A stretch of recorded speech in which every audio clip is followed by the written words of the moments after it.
Mãe, tô gravando. Não dá pra atender agora. Pode botar na tela. É bacana que já entra no início já do programa isso aí. Mãe, tô gravando. Já. Não dá pra atender. Bem-vindo de volta mais uma vez, torcedor, programa Fute Norte. Lembrando a você, curta, comente, compartilhe com seus amigos e siga-nos no Instagram, futenorte.pgm. Estou aqui mais uma vez com o meu amigo Jonathan Leão para comentar sobre o futebol do Norte na Série B. E aí, Jonathan, como é que você tá? Essa semana foi boa para você? As minhas semanas não são boas desde que o Paysandu estreou na Série B, cara. Mas é isso. Tem muita coisa pra ser dita. De outros times também que estão diferentes do meu time, se destacando positivamente na competição, né? O futebol do Norte tem sim mostrado força na Série B, principalmente com o clube do Remo, ainda que fosse uma coisa esperada pelas contratações que o Remo fez no início do ano. Mas também temos como destaque positivo dessa semana a primeira vitória do time do Amazonas. Exatamente. Tudo isso e mais um pouco para você depois da vinheta.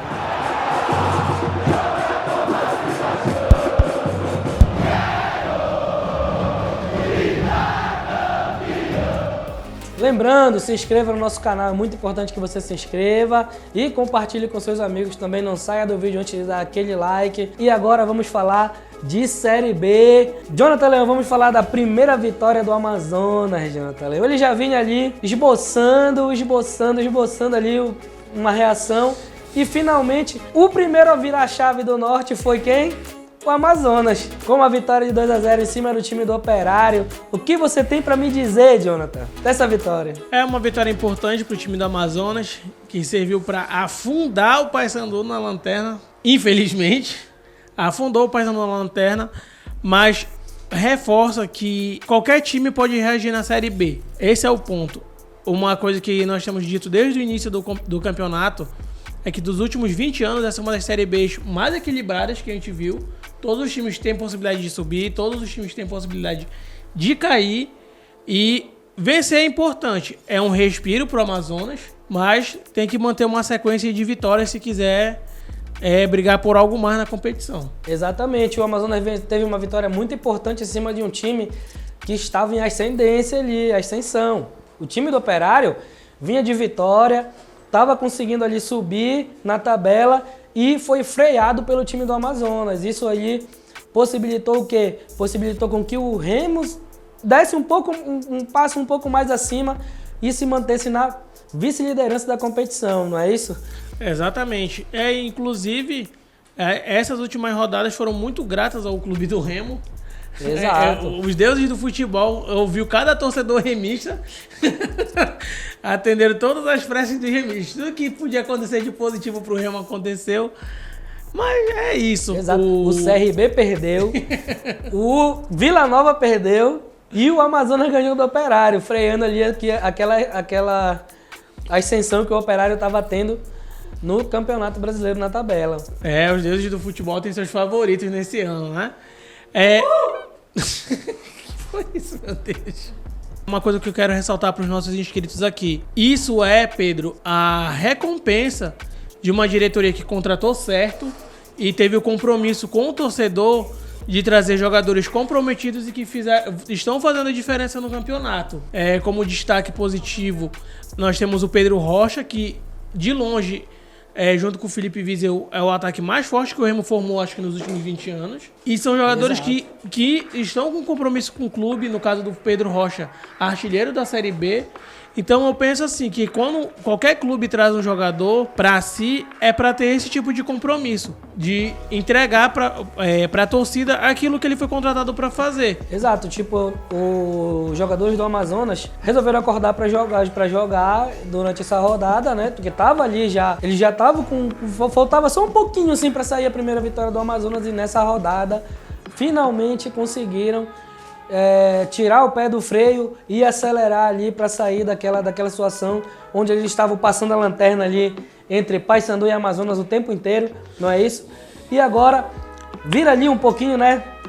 Descendo ali um pouquinho, uns degrauzinhos na tabela, vamos falar de Paysandu, Jonathan Leão, né?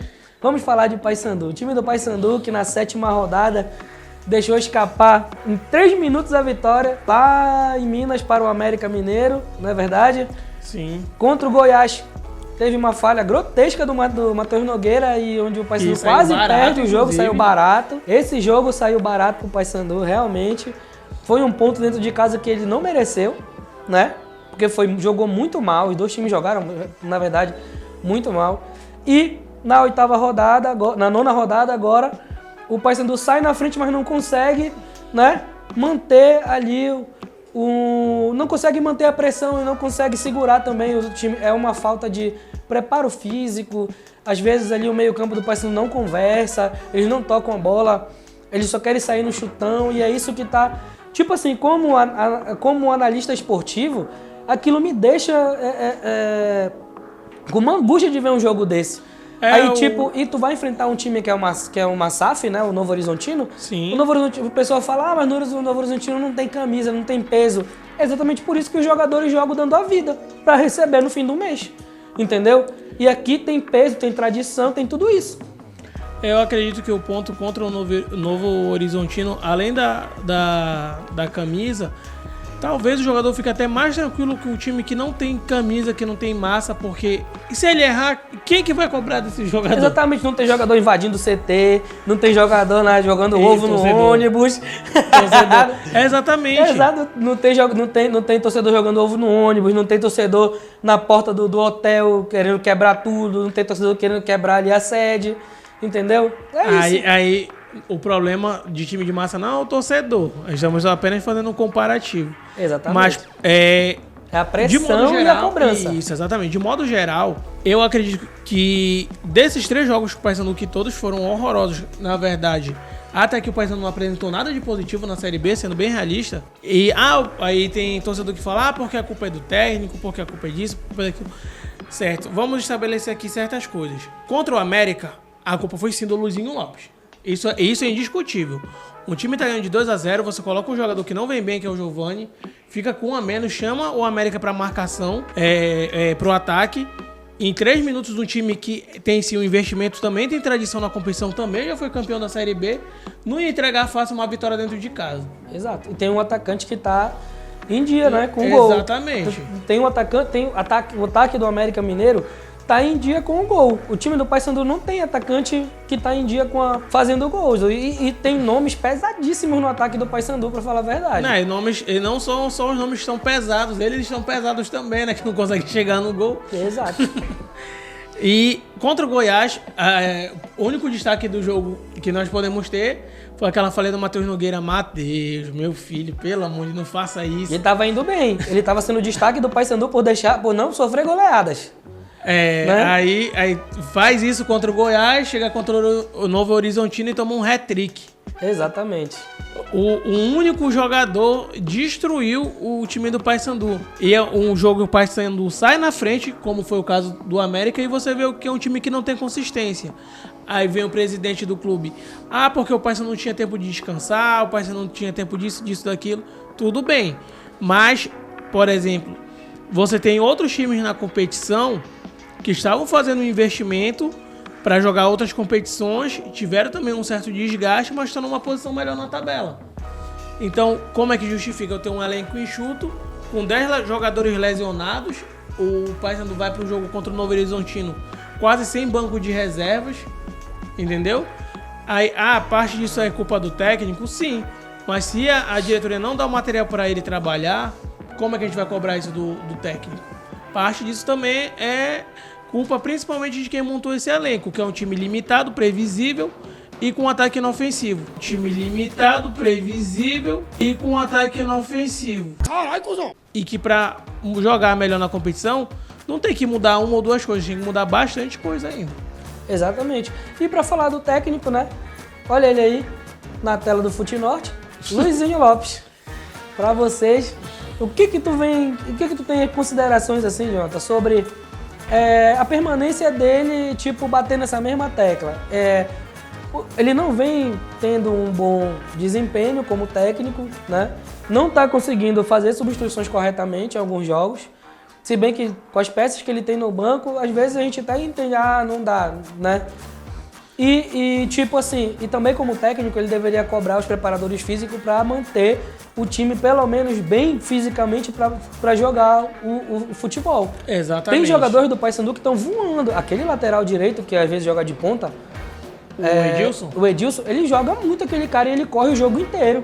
Agora, se ele sair ali daquela ala, acabou o lado direito inteiro do Paysandu. Na verdade? Tem Aí o lado esquerdo do Paysandu, às vezes é um, às vezes é outro. No ataque, às vezes é um, às vezes é outro, que não funciona. Entendeu? Não tá funcionando. Se não tá funcionando, muda o esquema tático, cara. Né? Dá oportunidade para alguém da base. Olha o Remo deu oportunidade pro lateral Cadu, botou o Marcinho no banco. O Marcinho ali, a gente sabe que às vezes ele é meio bichado, uma vez ou outra. Mas o Cadu vem apresentando um bom futebol. A torcida às vezes pega no pé dele porque ele é um garoto jovem, na verdade. Mas se o Paysandu fizer a mesma coisa, dar oportunidade para um cara que vem da base, que estão com vontade, pode ser que o clube tenha uma reação, que nem já aconteceu com o Paysandu em campeonatos diferentes.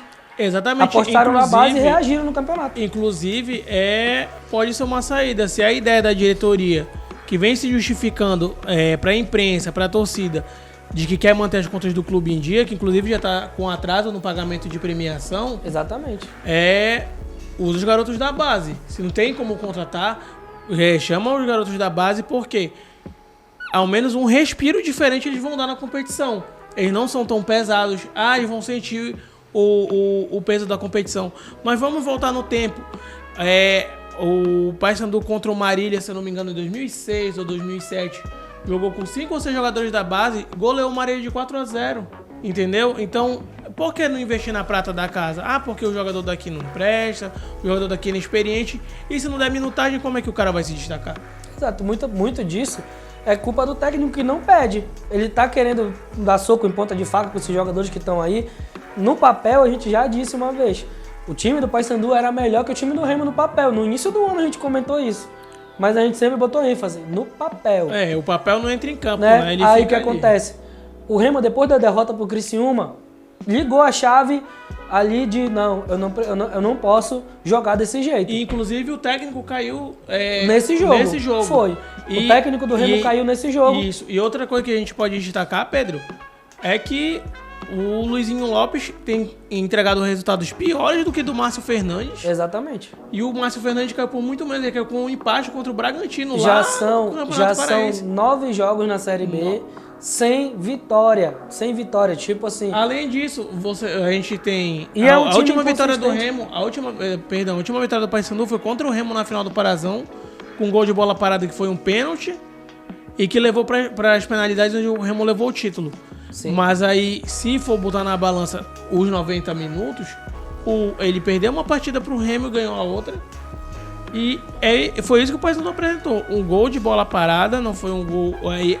Mas aí você volta no tempo. Outra situação. Teve dois gols. A reação do Paysandu no primeiro jogo foi graças a uma falha do jogador do Remo. Aí teve aquela reação. Isso. Aí teve aquela reação rápida, foi 4, 5 minutos ali de reação e depois acabou, morreu. Mas assim, independente da circunstância do jogo, de um panorama geral do que o Paysandu entregou, mesmo na reação, ainda eu insisto, foi um gol de bola parada que foi uma penalidade. Exatamente. E um gol ali que o Benítez foi oportunista e jogou uma bola no fundo do gol do Marcelo Rangel, que inclusive também tem sido um destaque positivo do Remo na Série B. Exato. Então, é um time inofensivo, sem criatividade. E, como torcedor, eu espero muito que o Paysandu mude isso. Mas trazer um técnico nessa altura do campeonato é difícil. E acredito que seja por isso que a diretoria esteja insistindo no técnico Luizinho Lopes. São 25% do campeonato já foi, mano. Exatamente. E pra ter um time que ainda não ganhou, é difícil. Exatamente. Então, para além das dificuldades que o técnico já apresentou, o Paysandu também está tendo dificuldade de contratação. Sendo bem realista com o torcedor, é por isso que talvez a diretoria esteja mantendo o Luizinho no cargo. Eu optaria por desligar o técnico, trazer os reforços que ele solicitou, ou então deixar um técnico interino e subir alguns garotos da base, Porque pelo menos é um panorama novo. Pode não ser a saída correta, pode não manter o time na Série B, mas pelo menos é uma postura diferente que o time vai ter. Porque também o novo técnico que o Paysandu pode ou não contratar vai querer trazer reforços. Aí tu acha que E uma janela ele de vai uma conseguir? semana? Tu acha que ele vai conseguir trazer reforço para jogar junto com o reforço que outro técnico pediu?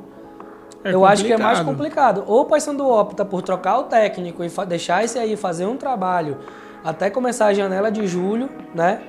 Que é 2 de julho, que abre a janela de contratação para a Série B. E outra, quem jogou 8 partidas não joga mais. Não pode jogar mais. Entendeu? Só quem vai ficar no time mesmo que joga. Além dessa especulação da possível saída do Luizinho Lopes, que está praticamente decretada caso não ganhe. Uma possível venda do Nicolas. Uma possível venda venda do Borazzi. Uma possível venda de outros jogadores do Paysandu. Para o quê? Para trazer receita para o clube. Não é verdade? E para poder também fazer contratações que talvez possam ajudar ali o clube. A única saída confirmada foi do Giovani, ele entrou em acordo com a diretoria, pediu para sair, né? Sim. E realmente já a torcida pegou muito né? do pé, já não vinha... Pelo menos ele teve o compromisso de ver que ele não estava entregando o que ele podia para o clube e pediu para ser desligado. Então, somente finalizando, o Luizinho Lopes realmente pode sim continuar um trabalho, porém eu não sei se vai ser o suficiente para manter o Paysandu na Série B, que é a preocupação do torcedor. Inclusive, o Luizinho Lopes foi cobrado hoje terça-feira, hoje cedo, pelas torcidas organizadas do Paysandu lá no CT. Foi ele, o técnico, os jogadores e o presidente do clube. Todos foram cobrados e eles se acertaram com as organizadas do clube. Exatamente. E agora vamos falar de quem tá dando orgulho, quem tá dando, né, o sangue pelo Norte ali, mantendo uma briga muito boa no topo da tabela. Vice-líder da Série B, Clube do Remo. Vamos adiante, Leão. Começa a falar do Clube do Remo aí, Jonathan. O que é que tem para falar? O Remo tem sido o destaque positivo do Norte. Inclusive, como analista esportivo, isso me deixa muito alegre. Mas como torcedor, porra, Paysandu, puta merda, o Remo tá disputando... Lá em cima vocês estão na lanterna, mano. Puta merda, melhor isso aí, mano. O Remo vem na 7ª rodada de uma vitória que foi, digamos assim... Teve uma rixa aí que um jornalista quis criar entre 2 estados que, né, não tinha nada a ver uma coisa com a outra, já que Goiás vem de 5 títulos a menos pro estado do Pará, né? Nesse clássico o Pará tá levando vantagem. Tá bom que o Paysandu não ganha do Goiás há 25 anos, mas isso aí não ganha do Goiás, calma lá. Dele lá. Não ganha do Goiás em pontos corridos.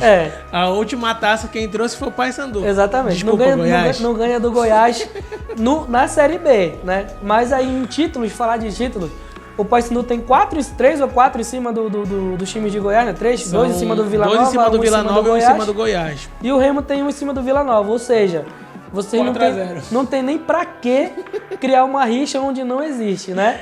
E o Remo mostrou que a força do Norte ainda tá viva no Clube do Remo, ganhou de 2-0 do Vila Nova dentro de casa, foi lá e foi garfado dentro do Estádio do Dragão.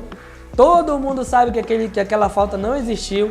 Mais de 5 minutos de revisão para o juiz decidir que foi falta, porque o VAR insistiu em dar aquela falta. Inclusive, né? Isso foi muito grave. É uma coisa que tem sido muito recorrente na Série B, o VAR interferindo em resultado. Isso não pode acontecer. Se o juiz já não deu a falta e já tá ali falando que não vê falta, por que insistir? Por que querer mudar a cabeça do juiz? Exatamente. Inclusive, isso é lance de revisão em cartão vermelho. Exatamente. Isso. Isso que acontece na Europa há muito tempo. Não teve revisão, isso, o jogo que segue. Revisão de pênalti, cartão vermelho e acabou. Entendeu? Exatamente. Não tem por que o VAR interferir dessa forma no jogo. Aí, vamos lá. O Remo voltou com um empate muito bom de lá, conseguiu ali se manter no G4 e nessa última rodada, como o meu amigo Jonathan já disse antes, os deuses do futebol favoreceram muito o Clube do Remo, não é? CRB perdeu, Operário perdeu, Vila Nova perdeu E o Remo empatou dentro de casa num jogo horrível. Um jogo horrível no primeiro tempo do clube do Remo. O Remo, de novo, tem aquela mania de dar a bola para o outro time jogar. E o outro time vai, até que saiu. Dessa vez saiu o gol. E se não saiu mais por conta do Marcelo Rangel e da trave. Né? Inclusive o Marcelo Rangel tem sido o destaque positivo do Remo na Série B. Eu acredito que quase toda a rodada ele tá como destaque. Inclusive, eu acredito que ele e o Tadeu estão ali disputando um dos melhores goleiros da Série B. Exatamente. E o goleiro do Novo Horizontino também. Isso, exatamente. O goleiro do Novo Horizontino fechou que o nome dele não é Matheus Nogueira também, parece? Não sei. Tem um goleiro que também tem o nome do Matheus Nogueira aí, que é no time amarelo. Mas vamos lá. O Remo jogou mal o primeiro tempo. Todo mundo viu ali que até os 35 minutos o Remo não jogou bem. Até o momento que o Novo Horizontino fez o gol. Até o momento que o Volta Redonda fez o gol. Né? O coração dele é bicolor, por isso que ele se confundiu. Sai fora. E depois o Remo começou a atacar. O Regis entrou muito bem no jogo. Uma pena que ele tem um desgaste físico muito elevado. Ele cansa muito rápido. Realmente. Ele é um jogador de segundo tempo, né, Jonathan? Exatamente. Toda partida que ele entra no jogo, ou ele joga o primeiro ou joga o segundo tempo. E ele tá muito bem. Ele joga bastante, gol, joga muito. Só que tá sendo anulado. Se não fosse anulado os 2 gols que ele fez, ele já tava com 3 gols. Tava brigando pela artilharia já. Ele é uma peça que muda o jogo. Ele deu o passe pro gol do Pedro Rocha. Sim. Passe de letra, inclusive. Ele tem sido uma peça que o Daniel Paulista, né? Isso. Que o Daniel Paulista ele tem ali pra mudar o jogo e tem funcionado, né? Nesses jogos. Inclusive, apesar do desgaste físico enorme que ele demonstra, ele quando entra no que ele se propõe a fazer, ele tá entregando muito bem pro clube do Remo. Exato. E no segundo tempo, o técnico fez umas mudanças ali que não surtiram muito efeito. Foi a pior partida do nosso zagueiro ali, capitão Reinaldo. Muitas bolas ele deixou os atacantes chegarem para estourar. Nossa. Foi uma das piores partidas do zagueiro da zaga do Remo nesse campeonato. E o clube do Remo tem que ajustar ali mais uma vez uma peça ou outra para poder continuar brigando pelo G4. O Remo tem uma força muito grande dentro de casa, tem a sua torcida do seu lado e tem que buscar fora de casa essa vitória. O Clube do Remo no G4 é o destaque pra gente na vice-liderança, na verdade, é o destaque desse programa de hoje. Né, Jonathan? Um na vice-liderança e outro lá na lanterna. Vamos falar agora. O Remo pode sim ainda brigar por mais coisas na Série B, inclusive trazendo reforços. Não é isso, Pedro? Exatamente. E trouxe aí Matheus Davó. Matheus Davó, que já foi destaque do Corinthians durante uma temporada aí no passado, foi destaque no Guarani, já jogou pelo Mirassol, que agora está na Série A, e veio agora inclusive jogando bem na Série A, Mirassol. Jogando bem. E agora veio para o Clube do Remo para ajudar o Leão aí a manter essa campanha,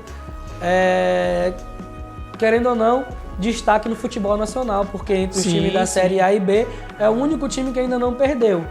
Isso é um destaque positivo? Claro que é uma defesa consolidada, é um time que busca o tempo inteiro a vitória, na verdade, busca estar ali entre os líderes e agora fez uma contratação muito importante para brigar ali pela posição. Sim, vem para brigar por titularidade. Exatamente, ele vem para brigar pela titularidade. Facilmente, o Matheus Davó vem disputando titularidade no Clube do Remo e que isso incentiva os jogadores que já estão lá a se doarem ainda mais para não perder a vaga. Exatamente, tipo o Felipe Viseu. O Felipe Viseu perdeu a vaga de titular, a camisa 33 pesou. Eu digo isso aqui para minha câmera. A camisa 33 é pesada. Você, jogador que vier para o Clube do Remo escolher essa camisa, você tem que dar o sangue pelo time.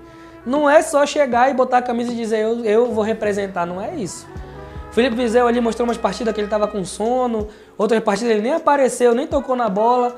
Na hora que ele foi substituído, o Remo melhorou em campo, inclusive. E nessa partida contra o Volta Redonda, ele apareceu com a camisa 9. Ou seja, a camisa realmente pesou, não só pelo escudo, mas pelo número de muito simbolismo para o clube e para a torcida. Não é verdade? Então, o Matheus Davó vem para brigar por essa vaga aí no ataque do Remo. Com certeza. E especulações aí de contratação, o Remo ainda não posso falar ainda muito sobre isso, porque são especulações de internet, a gente prefere não comentar. E vamos falar agora da tabela do Brasileirão. Tabela do Brasileirão mostrando para vocês aqui o Goiás ainda na liderança, né? O Goiás está fazendo o que tem que fazer, vencer. São 6 vitórias, tanto dentro quanto fora de casa. Perdeu ali a sua primeira partida? Beleza, perdeu, mas e aí? Tá ganhando fora de casa também, o que o Remo não conseguiu fazer ainda. Se o Remo conseguir ganhar fora de casa, o Goiás tem uma derrota na competição, né? E ainda assim conseguiu ter a liderança porque ele tem mais vitórias que o Remo. Exato, é isso? São 6 vitórias a 4.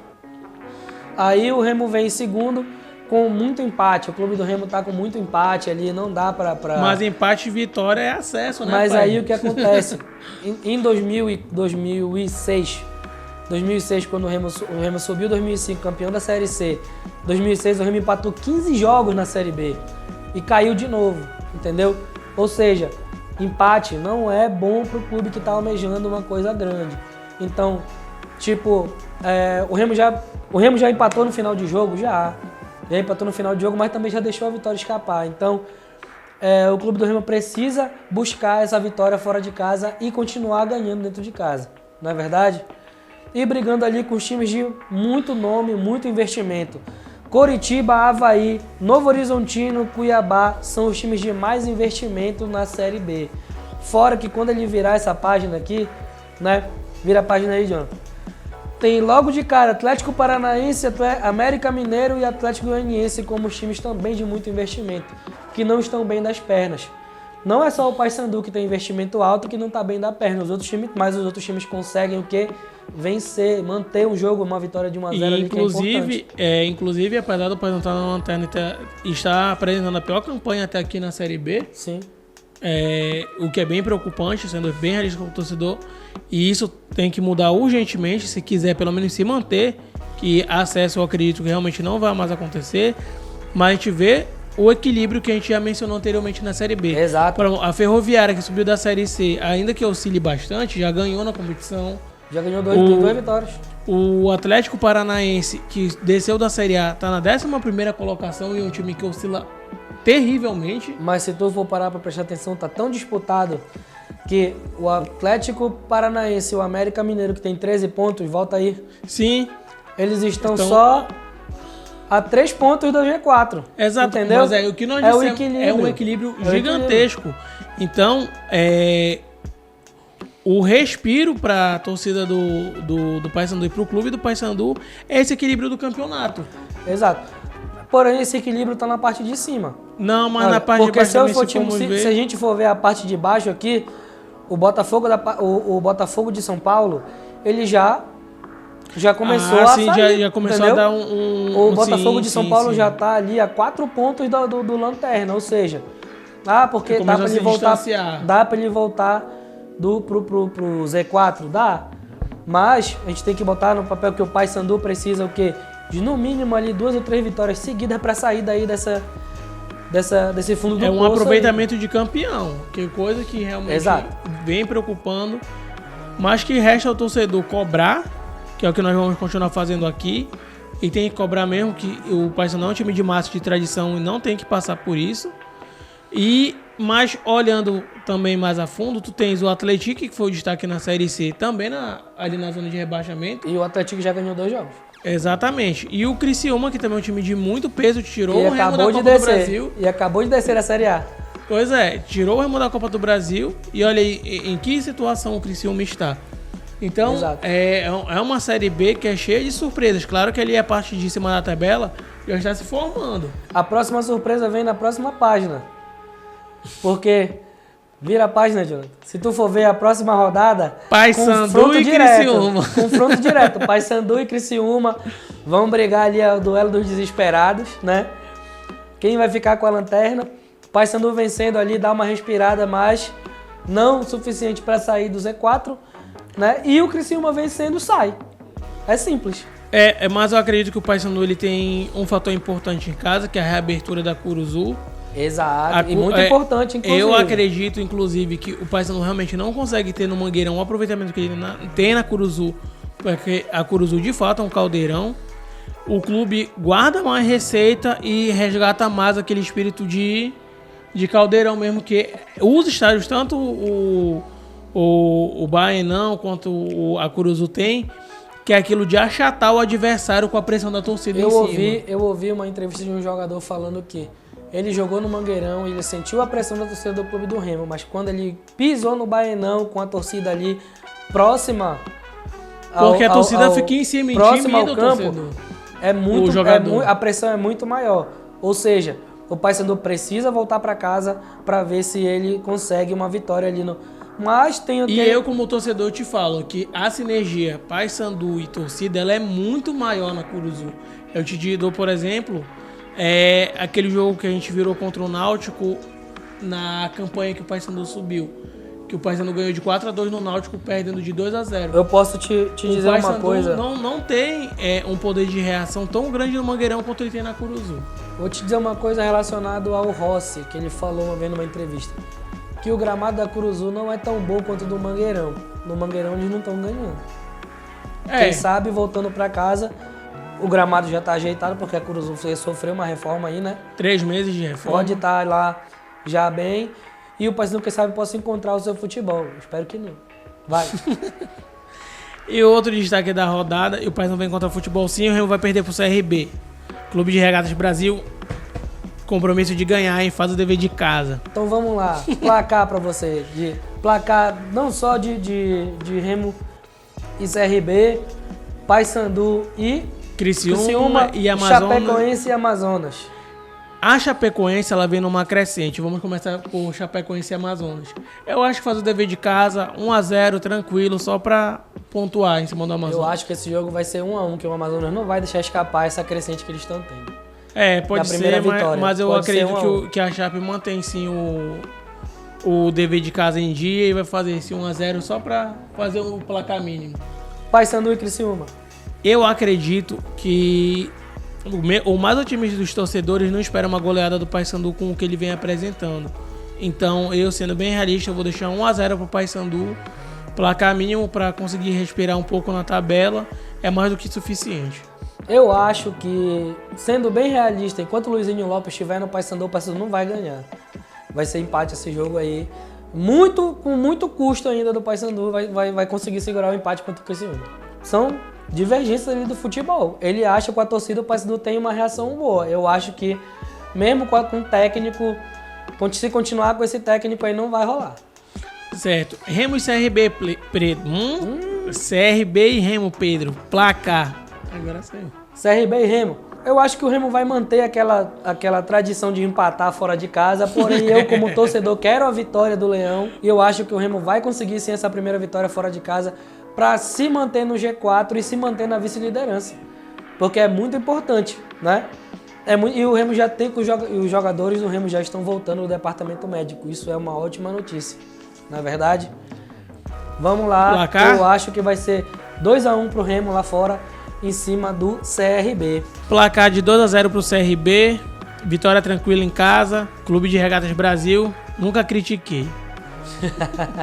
É isso aí, galera, chegamos ao fim de mais um programa Fute Norte. Não esqueça de comentar, curtir, compartilhar com seus amigos, se inscreva no canal, nos siga no Instagram, futenorte.pgm e até o próximo programa. É sempre um prazer estar com vocês. Falou!